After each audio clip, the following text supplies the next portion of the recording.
ओम शांति। आज 5 मार्च 2022 की साकार रूप में चले हुए प्यारे बाबा की मधुर महावाक्य सुनते हैं। प्यारे बाबा बोले, मीठे बच्चे, बाप से तुम्हें सुमत मिली है।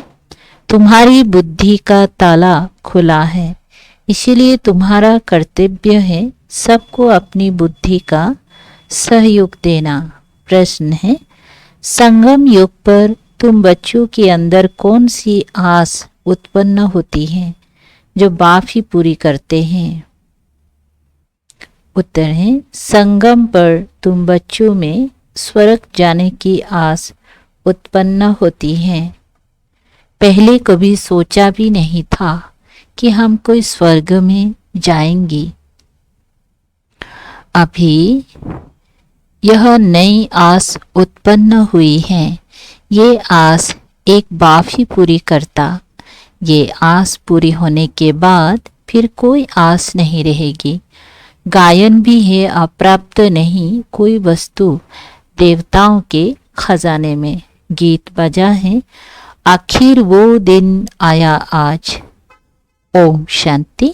सभी भक्तों के लिए जरूर कोई दिन आना है। सब भगवान को ही याद करते हैं, बाकी सभी हैं शीताएं भक्तियां, सभी दुखी हैं। याद करते करते आखिर वो दिन आता है जबकि बाप आकर हाथ पकड़ते हैं। उनको खिवैया, बागबान, पतित पावन भी कहा जाता है। और बच्चे जानते हैं हमने एक का हाथ पकड़ा है, नास्तिक से आस्तिक बने हैं। बाप ने बच्चों को अपना परिचय दे अपना बनाया है, वर्षा देने के लिए। बाप से ही वर्षा मिलता है ना। अब यह है बेहद का बाप, परम पिता। इसीलिए सब बच्चे जो भगत हैं वे सब उनको याद करते हैं, परंतु ये बात भक्त नहीं समझते। कितना धूमधाम से बाजे गाजे बजाते तीर्थ पर जाते हैं, कुंभों के मेले लगते हैं, वेद शास्त्र आदि पढ़ते हैं। ये सब है भक्ति मार्ग की सामग्री। इसलिए भगवान को याद करते हैं कि वो आकर इस दुर्गति से छुड़ाए। पुकारते रहते हैं, परंतु बाप का किसी को पता नहीं। जिसको बाप का पता ना हो वो जैसे बच्चा ही नहीं। बाप को ना जानने कारण, नास्तिक बनने के कारण दुख ही दुख है। बाप का बच्चा बनने से सदा सुख ही सुख है। बाप है स्वर्ग का रचयिता। वहाँ सभी तो नहीं चलेंगे, लिमिटेड नंबर ही आएंगे बाप से वर्षा लेने। बाकी सब धर्म वाले मुक्ति का वर्षा लेने आते हैं। लेना सबको बाप से ही है।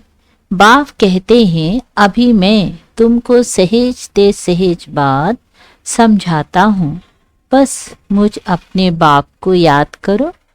और यह बाप ही समझाते हैं कि 5000 बरस पहले भी तुम मिले थे, हर 5000 बरस के बाद मिलते रहेंगे।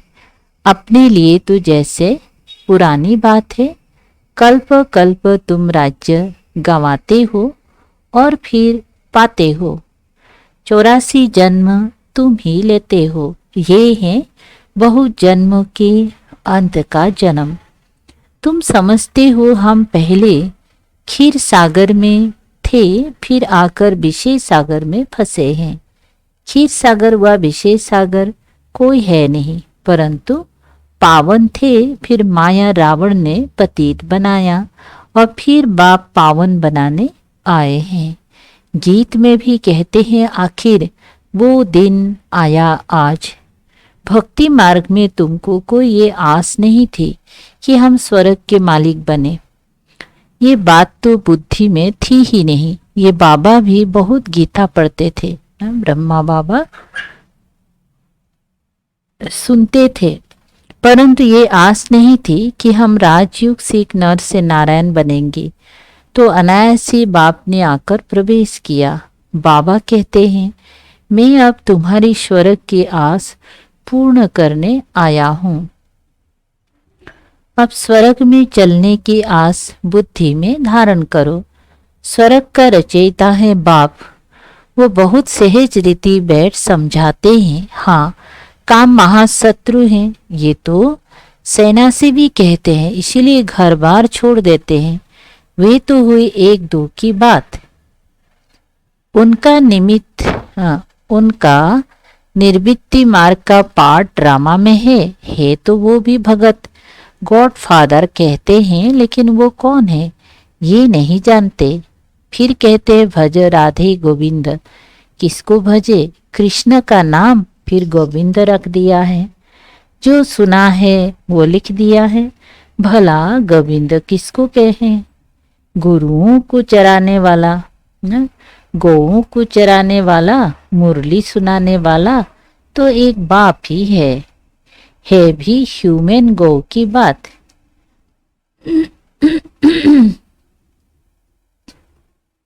आगे तुम भी कुछ नहीं समझते थे, अभी बाप ने आकर सुमत दी है। माया रावण कुमत देते हैं, बाप सुमत देते हैं। सुमत है शिव बाबा की, कुमत है रावण की। सुमत माना श्रीमत, कुमत माना झूठी मत। अभी तुम कंट्रास्ट को जानते हो। हम झूठी मत पर थे, स्वर्ग की आस तो थी नहीं। अभी बाप ने नई आस प्रकट की है। वहां कोई अप्राप्त वस्तु होती नहीं जिसके लिए माथा मारना पड़े। अब तुम सब की नई आस है। फल पुरुषार्थ नंबर बार करते हो, बाप तो नंबर 1 मत देते हैं ना। कहते हैं ये तो ऐसा है, जो ब्रह्मा भी उतर आवे तो भी उनकी मत नहीं लेंगे। ये पिछाड़ी की महिमा है, तुम्हारी महिमा पिछाड़ी में गाई जाएगी। जब तुम संपूर्ण बन जाएंगी तब वाह वाह निकलेंगे। अभी तो चढ़ते गिरते रहते हैं, अभी अभी खुशी में नाचते, अभी अभी मुर्दा बन पड़ते। माया भिन्न भिन्न प्रकार से ठोकर मार देती है, कहाँ न कहाँ सुध मुझा देती है। जो श्रीमत को छोड़ रावण की मत पर चल पड़ते हैं, फिर चिल्लाते रहते हैं। बाबा कहते हैं कदम कदम पर सावधानी लेते रहो। श्रीमत पर चलने में ही तुम्हारा कल्याण है। तुम्हारे अंदर बाप ने ही आस प्रकट की है ना।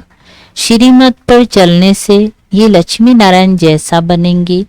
जैसे ये ब्रह्मा बनते हैं ऐसे तत्वत्वम, ये बात भूलो मत। परंतु माया ऐसी है जो श्रीमत लेने का चांस ही नहीं देती, कहाँ ना कहाँ उल्टा काम करा देती है।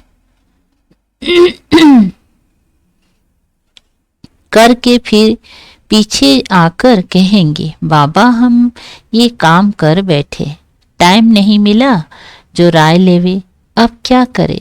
माया ने तुमको थप्पड़ मारा, इसमें बाप क्या करेंगे। हर बात में कदम कदम पर बड़ी सावधानी चाहिए। सन्यासी कभी नहीं कहेंगे स्त्री पुरुष इकट्ठे रहे, पवित्र रह सकते हैं, इसमें युक्तियां बहुत है। ब्रह्मा कुमार कुमारी कहलाना कितनी बड़ी युक्ति है।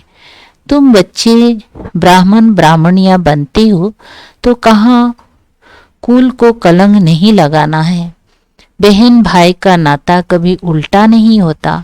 लॉ नहीं जो बहन भाई आपस में शादी करे, यहाँ तो सब भाई बहन हो जाते हैं। इस पर वो लोग हंसते हैं। ये फिर कहाँ का रिवाज है, ये तो है ही नहीं बात। ऐसी राय कभी कोई दे ना सके। कोई पूछे तुम बीके हो तो भाई बहन हो गए, तो बुद्धि में बिठाना है, क्योंकि सबकी बुद्धि का ताला बंद है। पत्थर बुद्धि है तो तुमको उनकी बुद्धि का ताला खोलना चाहिए। ढेर के ढेर सेंटर से उनमें सभी अपने को ब्रह्मा कुमार कुमारी कहलाते हैं, तो भाई बहन ठहरे ना। वो क्रिमिनल एसाल्ट कर ना सके, इम्पॉसिबल। ये तो नई रचना है ईश्वर की। वो कहते हैं गीता में तो कभी सुना नहीं। बाप कहते हैं ये तो मैं तुमको सिखलाता हूँ, फिर तो ना शिव बाबा होगा ना बीके होंगे, ये ज्ञान प्रायलूप हो जाएगा, फिर कहाँ सुन सकेंगे। अभी मैं तुमको राजयोग सिखला रहा हूँ, जब राजधानी की स्थापना पूरी हो जाएगी तो फिर ये सब खलास हो जाएगा। पांडव ने राजधानी स्थापन की, ये भी शास्त्र में नहीं है। देवताएं तो थे पावन दुनिया के मालिक, दैत्य है पति दुनिया के, इन्हों की फिर आपस में लड़ाई कैसे लग सकती? स्वर्ग से नरक में लड़ाई करेंगी क्या? अच्छा भला असुरों और देवताओं की लड़ाई कैसे लगी? जरूर संगम होना चाहिए, वो अपना लश्कर ले आकर लड़ाई करे, हिसाब ही नहीं बैठता। जहां असुर है वहां क्या बताए, जहां असुर है वहां देवता कोई है नहीं, जहां देवताएं है वहां असुर नहीं, तो फिर लड़ाई कैसे लग सकती? कौरव पांडव की लड़ाई भी लग ना सके। जो श्रीमत पर क्या बताएं, जो श्रीमत पर चलते हैं वो कभी किसी को लड़ाएंगे कैसे? लड़ाने वाला है मनुष्य। बाप लड़ने व जुआ खेलने की छुट्टी नहीं दे सकते। पांडव कोई मूर्ख थोड़ी है, क्या बताए, पांडव कोई मूर्ख थोड़े ही थे जो जुआ खेलेंगी व आपस में लड़ेंगी। बाबा ने समझाया है, ये बाबा का रुद्र ज्ञान यज्ञ है। अबलाओं पर अत्याचार बहुत होते हैं, 20 के लिए कितना तंग करते हैं। बोलो, भगवान कहते हैं काम महाशत्रु है, इस पर विजय पाने से तुम स्वर्ग में आ जाएंगे। ऐसे ऐसे समझाने से बहुत जीत भी पाते हैं। फिर उनको देवी कहे पूछते हैं, मदद भी मिलती है। मनुष्य तो सुनकर डर जाते हैं कि स्त्री पुरुष इकट्ठे रहते पवित्र रहें, ये हो ही नहीं सकता। कहते हैं जरूर कुछ जादू है, ऐसे सत्संग में कभी नहीं जाना। शुरू में बच्चियां भागी तो वो नाम हो गया है, भट्टी जो बनी तो जरूर भागे होंगे ना। बांधेलियों को बहुत राय मिलती है, इसमें बहादुरी भी चाहिए। गरीब तो समझेंगी, कोई हर्जा नहीं, इसके कारण हम स्वर्ग की राजाएं क्यों गंवाएं? ये घर से निकाल देंगी। अच्छा, हम जाकर बर्तन मांजेंगे, झाड़ू लगाएंगे। बड़े घर वाले तो ऐसे छोड़ ना सके। शुरू में तो बच्चियों का पाठ था, गरीबों के लिए बहुत सहज है।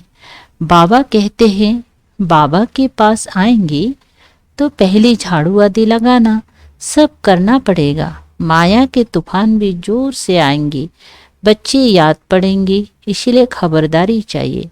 पहली नस्तो मुहा बनो, तब है बात। शिव बाबा को मत देनी पड़ती है। ज्ञान मिला, कपड़ा कैसा भी पहनो हर्जा नहीं है।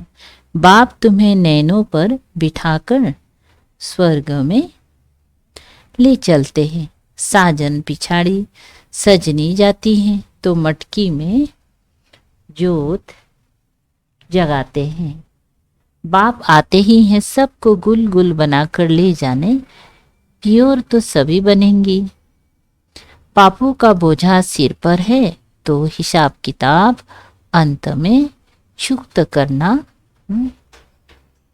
हिसाब किताब अंत में चुक्त कर जाना है। इसके लिए तुम याद में रहने की इतनी मेहनत करते हो, जो नहीं करते वो ऐसे ही थोड़े ही मुक्ति में जाएंगे। कयामत के समय खूब सजा खाकर फिर मुक्ति में चले जाएंगे। आत्मा का तो स्वधर्म है साइलेंस।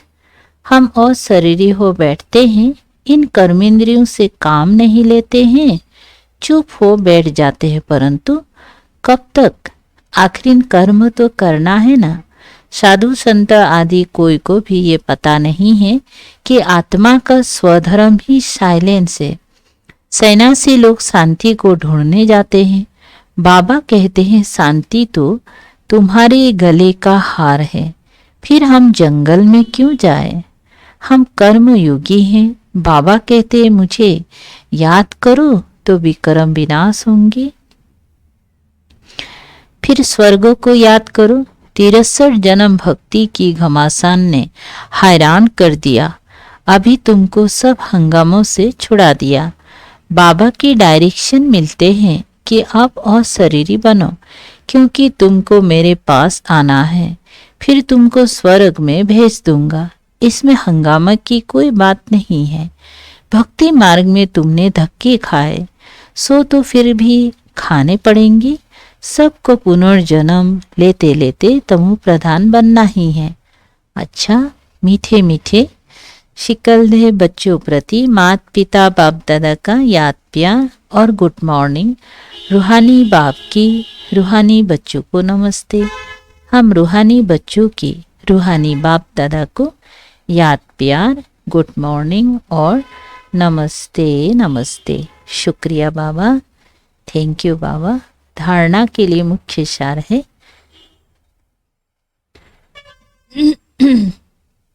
नंबर 1, कदम कदम पर बड़ी सावधानी से चलना है। श्रीमत पर मूछना नहीं है। कभी कुल को कलंक नहीं लगाना है। अच्छा, नंबर 2 है, बाप के पास जाने के लिए पुरानी सब हिसाब किताब चुक्त करने हैं। अशरीरी बनने का पूरा अभ्यास करना है। वरदान है, बाप की समीपता के अनुभव द्वारा स्वप्न में भी विजयी बनने वाले समान साथी भव। विस्तार है, भक्ति मार्ग में समीप रहने के लिए सत्संग का महत्व बताते हैं। संग अर्थात समीप वही रह सकता है जो समान है। जो संकल्प में भी सदा साथ रहते हैं वे इतने विजयी होते हैं। जो संकल्प में तो क्या, लेकिन स्वप्न मात्र भी माया वार नहीं कर सकती। अच्छा, सदा मायाजीत अर्थात सदा बाप के समीप संग में रहने वाले कोई की ताकत नहीं जो बाप के संग से अलग कर सके। स्लोगन, सदा निर्विघ्न रहना और सर्वों को निर्विघ्न बनाना यही यथार्थ सेवा है। अच्छा, अनमोल ज्ञान रत्न दादियों की पुरानी डायरी से अपने नीचे में स्थित हो अपनी कल्प पहले वाली नूंद को बनाना है। ऐसे नहीं कि नूंद अनुसार निश्चय करना है। कोई समझते हैं कि यह ज्ञान तो मेरे भाग्य में ही नहीं है, ऐसा नुधा हुआ है। लेकिन नहीं, ये निश्चय अवश्य रखना है कि मेरे भाग्य में नूंद है। पुरुषार्थ करके अपनी पारलब्ध बनानी है, क्योंकि विराट फिल्म अनुसार बनी हुई तो है, लेकिन पुरुषार्थ से इस बनी को बनाना है। बनी सिद्ध ही तब होगी जब बनी को मालिक बनावे। बनी हुई को आगे से ही समझ खड़ा नहीं हो